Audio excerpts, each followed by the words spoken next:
signed up to volunteer at my kids' school, tutoring to be exact, because I love math, I love reading.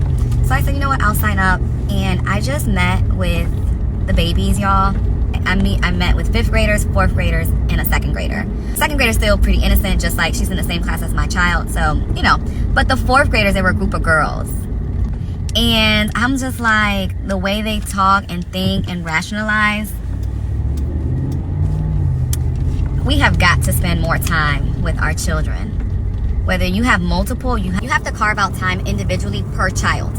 Like, if you have 5 children, I'm sorry, you're gonna have to say, okay, I'm gonna do one-on-one with you, I'm gonna do one-on-one with you, I'm gonna do what, even if it's just you breaking away into the bedroom and spending like 25 minutes with that child just to talk.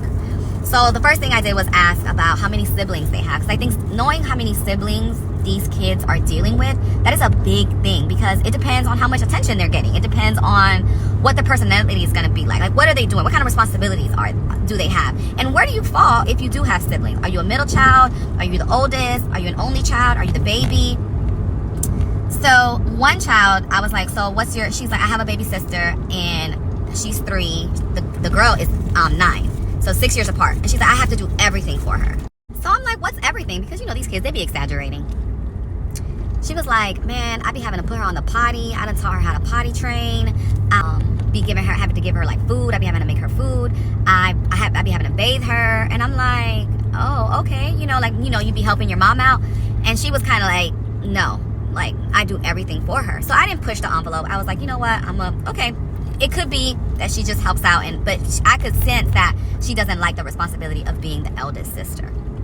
So then I go, okay, now we're done with the siblings talk, which I have a lot more to unpack with that because there were 4 other girls, but I'm gonna just stay to this one child. So then I go, if you could be an animal, what kind of animal would you be? And she immediately goes, she raises her hand, and I'm like, okay, what kind of animal would you be? She was like, a dog. And I'm like, well, why? She goes, because dogs, they just get like so much love and attention, and like everyone always wants to play with them. And I go, oh, yeah, you're right.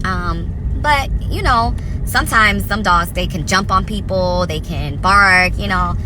She was like, no, I just want to be a dog that I just get played with, and, you know, just a lot of attention. And that just like, and I was like, oh, you know, do you think that your mommy would want to get it? She's like, no, my mom does not like animals. Like, basically like, no.